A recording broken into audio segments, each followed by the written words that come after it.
Morning, everyone. Morning. Eric Cantor has been a true friend, and I want to thank him and thank his staff for their service to our conference, and thank them for their service to our country as well. There's no one around here who works harder or puts more thought into advancing our principles and the solutions that we want to enact for the American people.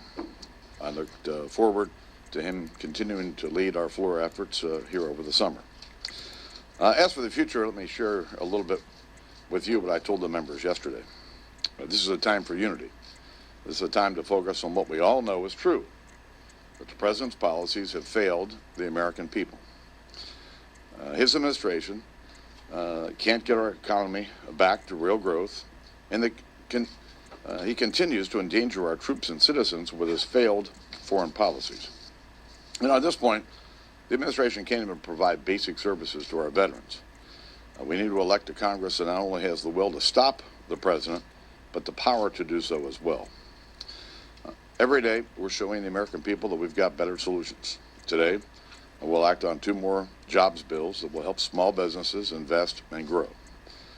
Fortunately, Senate Democrats continue to sit on their hands and failing to act on the dozens of jobs bills that are sitting over in the Senate. But guess what? So long as the American people continue to ask the question, where are the jobs, we're going to continue to be focused on this one issue. I said on Tuesday that the transfer of 5 hardened terrorists has made Americans less safe. And I mean that, and I'll stand by it.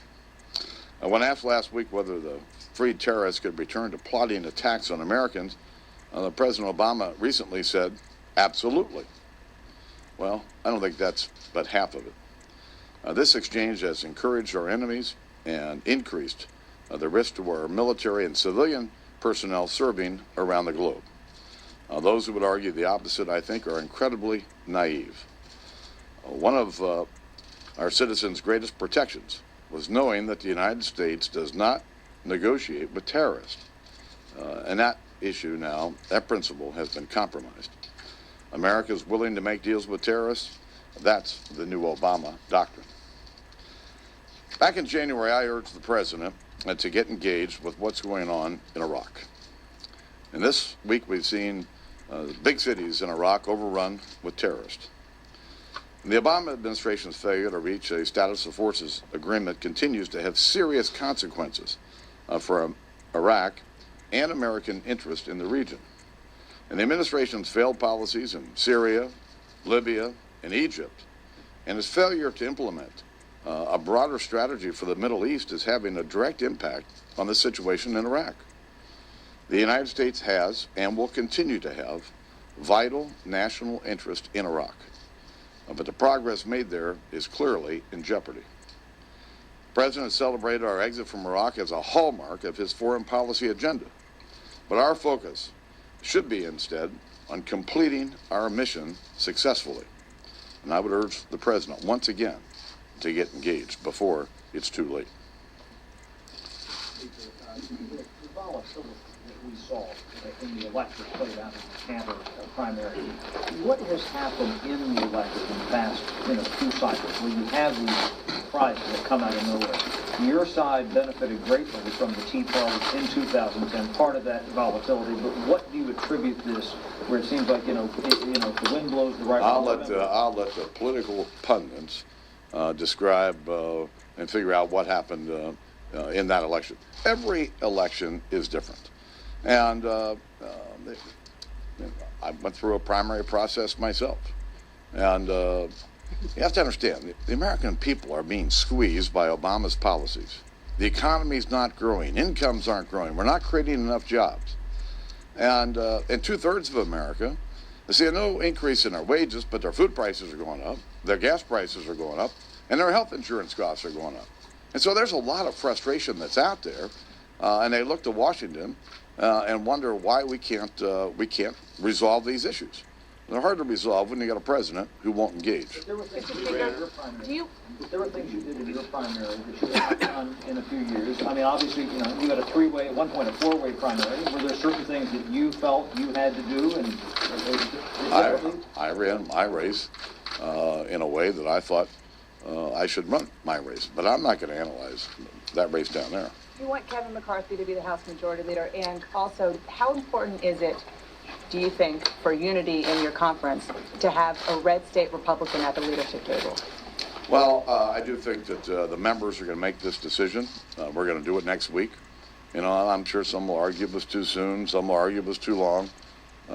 But it's important we resolve this issue in a fair amount of time so that we can do the work that we were elected to do. And so the members will make the decision about who the next majority leader is, and they'll... But it's a big deal for you. I mean, you talked about how important it was to have Eric Cantor at your side. Do you want Kevin McCarthy at your side? Listen, I've worked with all 434 other members of Congress before. I can work with whoever gets elected. Speaker Boehner, the issue at hand in Mr. Cantor's race was that of immigration. A lot of people are saying now that immigration reform is dead because your conference will not move out of fear of what happened to Mr. Cantor. Is immigration reform dead this year? Let me just first debunk the first thing. I don't believe the first premise of your question. Secondly, the issue with immigration reform has not changed. The president continues to ignore laws that he signed into law, violating his oath of office. He did it again with the release of these Taliban 5.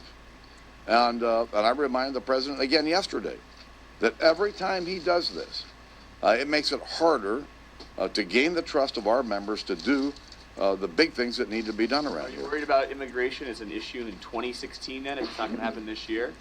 Listen, the president's going to have to demonstrate that he can be trusted to implement a law the way it was passed. What's your party?